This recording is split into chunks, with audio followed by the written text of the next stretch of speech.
Les Miles is always one of the more anticipated coaches to hit the podium at SEC Media Days, and he was one of the last few at the podium coming up this Thursday. Billy Gomila of And the Valley Shook on SB Nation joining us to give us his take on the coach's comments from today. So, Billy, again, thanks so much for joining us. The coach not making a fashion statement, unlike Brett Bielema and Dan Mullen, so that became kind of the buzz, but he wanted to let it be known, hey, I just wear the same thing. This is what I wear. This is what it is. But Les Miles not giving us typical Les Miles fodder like he typically does. He played it pretty straight today. Well, he did give you the usual how I spent my summer book report kind of deal we're used to with Les Miles at media days. He didn't do the I actually had hoped he would wear the custom high tops that Scott Van Pelt sent him a few years ago for it was a random YouTube video. The famous image of him swatting his kid's basketball shot. It was a video that he just decided to do to send to Scott Van Pelt and Ryan Russillo a few years ago. And he had those a pair of nice I think it was Chucks, and I thought he might wear those, but he passed on it. I think partly because I think he likes those shoes too much to wear them, so to speak. And like you said, he's Les Miles. He's not necessarily always looking to stand out like that. And but yeah, Les knows how to talk for a really long time without saying a whole lot that's going to get him in trouble. And he's always been really good at that, and it's entertaining. So I think that's what media days is at the end of the day. It's not really if you're there thinking you're getting hard hitting, football analysis, I don't think you've been paying a lot of attention. If there is any football analysis that deals more with kind of the issues, not necessarily off the field, but impacting on the field, not the X's and O's, but the issues and the things surrounding the sport or surrounding the conference. Now, for his particular team, one of the narratives of recent years has been that this program has lost as much talent as anybody in the country and lost more underclass talent than any team in the country. And that seems to have been something that he has taken some pride in. Obviously, he wants to recruit players that know that they have a ticket to the NFL. If they're really that good, that there's going to be the opportunity there. But he rolled out the stats for us again and let it be known that LSU produces NFL talent. Yeah, and that was kind of what was funny to hear Nick Saban talk about the Sugar Bowl and trot out my players were looking towards the NFL draft, and it's like, while I don't doubt that that's true, I don't doubt that it has an impact, and I imagine it's difficult for a lot of coaches to deal with. But no one's had to deal with it with Les Miles, and unlike Nick Saban, Les Miles has actually lost those underclassmen. I think a lot of what we've seen the last two seasons on defense with a lot of young players having to come in, and then last season where your top 5 non-offensive lineman players on offense were all either redshirt freshmen, true freshmen, or sophomores. You were one of the youngest teams in the country.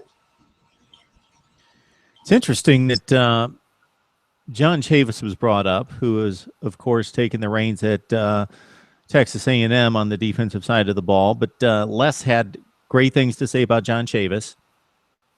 Kevin Sumlin, when he took the podium today, was asked about stealing away John Chavis, and he flat out said, yeah, I didn't kind of think that was my intent. I definitely wanted to get him away from LSU. Many people may not recognize that LSU has been the defense that has held down Texas A&M's prolific offense the last 3 years to under 20 points, and 2 of those times was against Johnny Manziel when he was otherwise setting SEC records and winning a Heisman Trophy. So what do you think is going to be the ramifications of losing a John Chavis and the replacement at the defensive coordinator spot?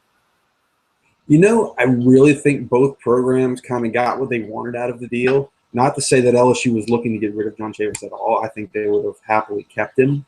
But I do think that the Kevin Steele and Ed Orgeron combo has kind of injected some much-needed energy into that side of the ball, particularly on the recruiting trail, which is going gangbusters to date in this cycle, and building forward even to the future bit. Chavis really wasn't a recruiter to the point where there's some issues at certain positions that I look back and think, yeah, we passed on players that we probably shouldn't have passed on because you didn't. Oddly enough, some players that he's going to be coaching now at A&M that he didn't want to recruit when he was at LSU, and I think he wanted to get. I think he makes no secret of the fact that he wanted to go somewhere where the offense was a little more consistent. I do think it's funny some stats I've looked up from the last year. Texas A&M was shut out just like LSU was shut out. And they were held to 21 points or fewer 4 times. LSU was held under that number only 3 times. So I think this idea that A&M is just a bulletproof offense that's never going to struggle and his defense is never going to have to really do as much work as it did here, I don't think that's as safe a bet as he thinks. And, Kevin Steele's not a big name, but I've always been of the thought process. And really, John Chavis proved this, which is not to say that he isn't a great coach because he really is. He really is a great defensive coordinator. But, on defense, it's about the horses. It's not about the trainer. He had great talent here. And, as the talent kind of fluctuated and, no matter how well you're recruiting, there's just some classes are better than others. And, not every 4-star recruit is the same way. And not every 5-star recruit is Patrick Peterson. And when John Chavis got here, he inherited Patrick Peterson, inherited Perry Riley, who's still playing linebacker in the NFL, Kelvin Shepard, who's still playing in the NFL, Drake Nevis, who went on to be an All-American, guys like Brandon Taylor, Eric Reed were coming in, and then he was obviously, he played a role in recruiting Tyrann Mathieu, certainly, but those guys aren't at A&M right now. Myles Garrett's a great player, but he's kind of it. Him and maybe Ataro Alak is a good player, and he'll probably do really well in Chavis' defense. But I think Kevin Steele and especially with Ed Orgeron, Ed Orgeron's the best defensive line coach in the country, and LSU's had great defensive line play, and Brick Haley was a great defensive line coach. But there's just there's just no comparing to Ed Orgeron. It's like moving up from trying to think of an example. I guess from like the Stones to the Beatles, or vice versa, depending, I guess, on your music taste. But you're going from a guy who was really good to a guy who was the best, and that track record is borne out over 15 years, 20 years now of producing NFL, not just NFL talent, but all Americans, all conference players at different stops, and I think that's going to bode well for this defense. Plus, it's a defense that's returning the most starters LSU's had back on that side of the ball in some time. So if I get this straight, what you were mentioning a few minutes ago is that in doing some research that the LSU offense in terms of points and yardage has been comparable to Texas A&M's offense in recent years. I don't know about comparable, but, and no, comparable is not necessarily the word. It's that, the idea that, well, A&M's an offensive program and therefore their offense is good every game, and that it's, there seems to be this thought process that, well, they're never going to have that game where they can't quite score enough points and the defense is going to have to come up with some stops. A&M's played those kind of games. You have to be able to play defense in this league, and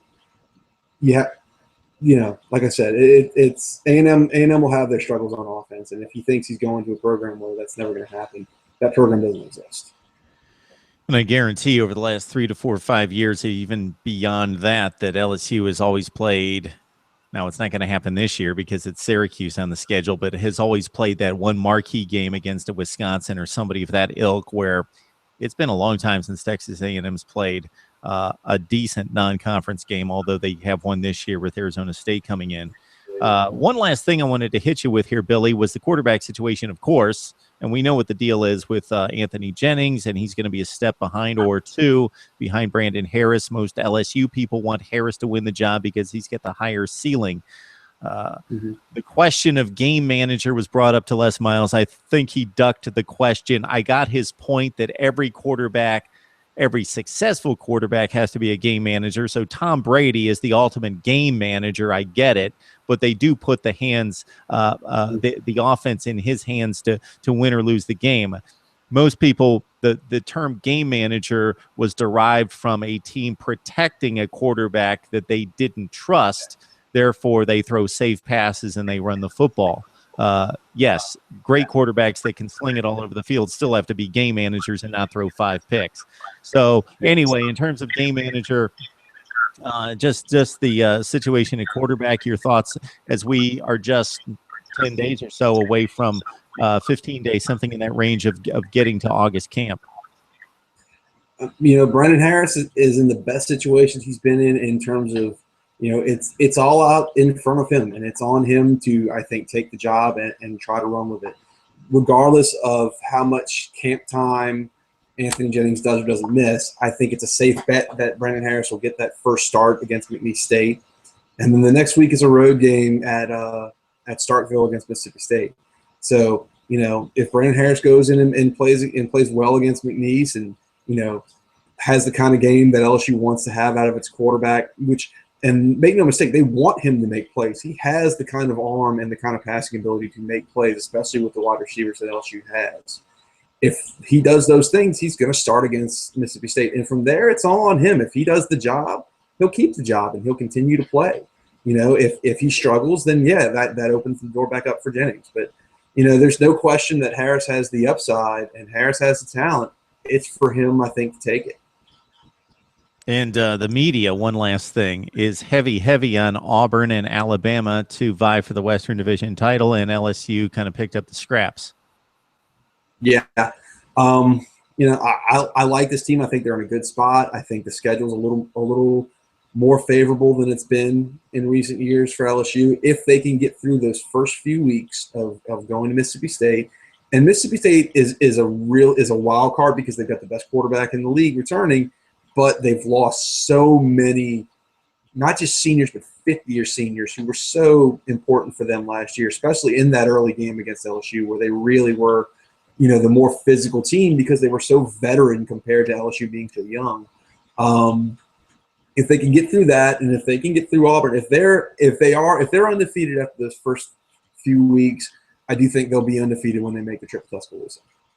Billy Gomila from And the Valley Shook, SB Nation platform for LSU Athletics. Billy, thanks so much for the insight. Thanks for having me.